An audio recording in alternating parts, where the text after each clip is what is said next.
everyone. So I am going to be prepping some pineapple. I have 2 pineapples here that I will just be cutting it and putting it into here, and then organizing it and putting it into some smaller glass Tupperware and putting it in the fridge. And I also have a melon. I don't know if this is honeydew or I don't know the differences because in my culture melon is melon. So anyway, melon. And obviously I'll be putting that in the fridge too. I also have a big watermelon, but for now I want to cut these and eat these first before cutting into the watermelon. So that is what we are going to do. I need a second bowl. Just for the scraps or any mess. Let's move this. Okay.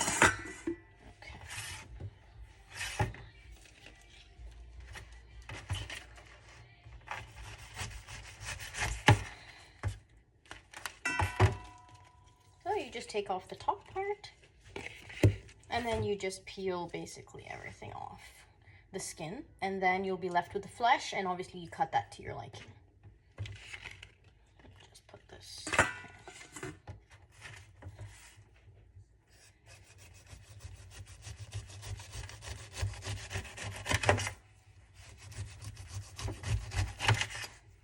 Anyway, I don't think you want to watch this, so I'm gonna come back when it's already pre-cut. Okay, so this is pre-peeled, and now we're just gonna dice it up.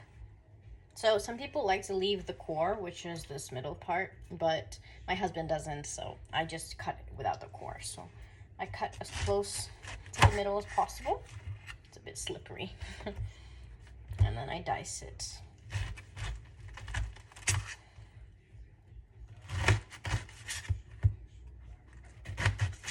And then this is the core.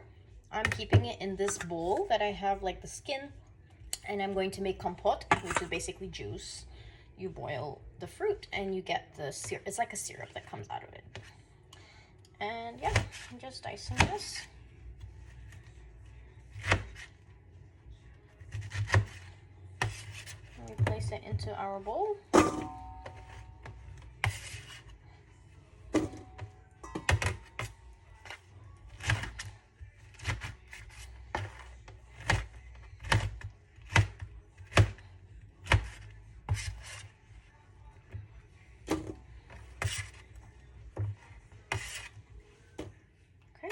And then as you can see, we have the fruit here of 1 pineapple, and I still have the second one to do, so I don't think you need to watch that, but basically that's what I'm going to do. I'll take a video of when I'm making compote.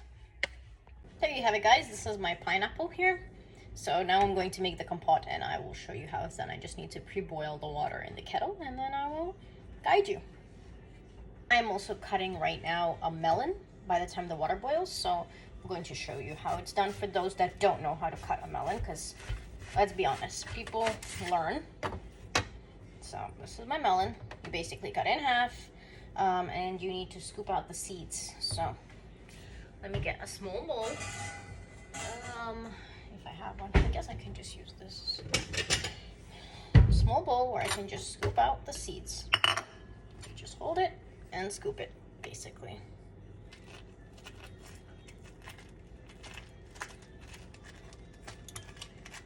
Basically, some people keep the seeds. I tried to do that, but I just ended up saving so many seeds and I didn't actually use it.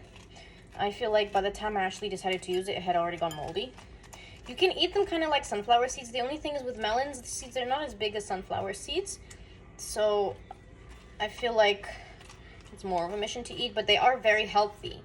They contain a lot of nutrients in the seeds themselves.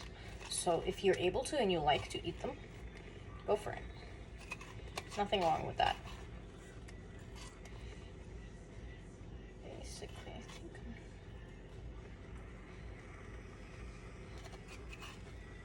Basically, it should just look empty like this, and then you dice it up. So I'm gonna peel the other one.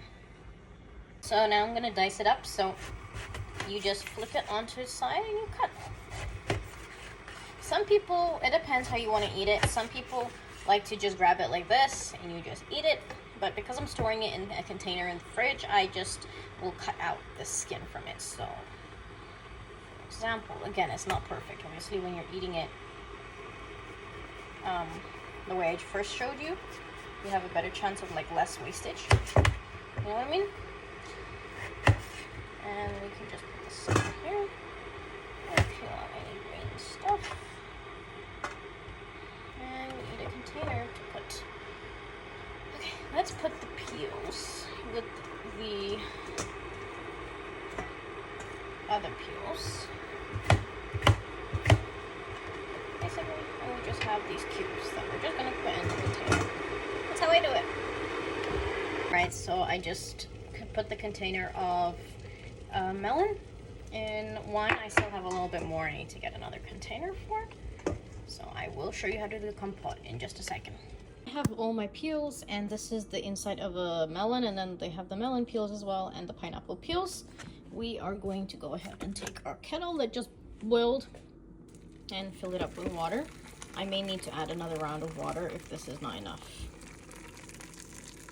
Let's see how high it goes. Well, for now it can start to boil, but I will have to add another thing of water. I also want to talk about the teas that I'm using. As you can see here, I make overnight tea. I steep it overnight and I drink it throughout the day, so it has a long enough time to sit so that all of the benefits from the plant is extracted. So like all the minerals, vitamins, and so forth. Yeah.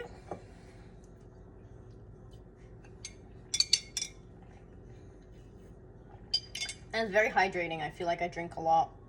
Like I feel very hydrated. So let me show you what teas I have. So I have a huge container here, and I have a little one because I got some more tea yesterday, so it didn't all fit in here. So let's start with this container. So I have lemongrass and ginger. We actually went many months ago, maybe even half a year ago, we went to a Vietnamese store and I saw a bunch of like herbal teas, but I didn't actually end up drinking them right away. I was going through some other stuff at that time. So now that I'm, in a better place, I'm able to, start taking my teas. So this is lemongrass and ginger. Then we have bitter melon. Bitter melon is really, really good for people who have like insulin resistance or needs to like help regulate, their blood sugar, who have really high blood sugar. Bitter melon is one of those teas that's just the must-have, the bomb. Obviously, when you're pregnant, you have to pick, if you're pregnant or breastfeeding, you need to decide what tea is better for you and your baby. Then I have a bunch of teas in here mixed. So this one, it says it's for throat coat. So let me bring it up. But the reason I chose it is not for sore throat. I chose it because I liked the herbs in there. I don't know if I can see the names of the herbs here. So it has organic licorice root, organic slippery elm, organic licorice root dry extract, organic marshmallow root.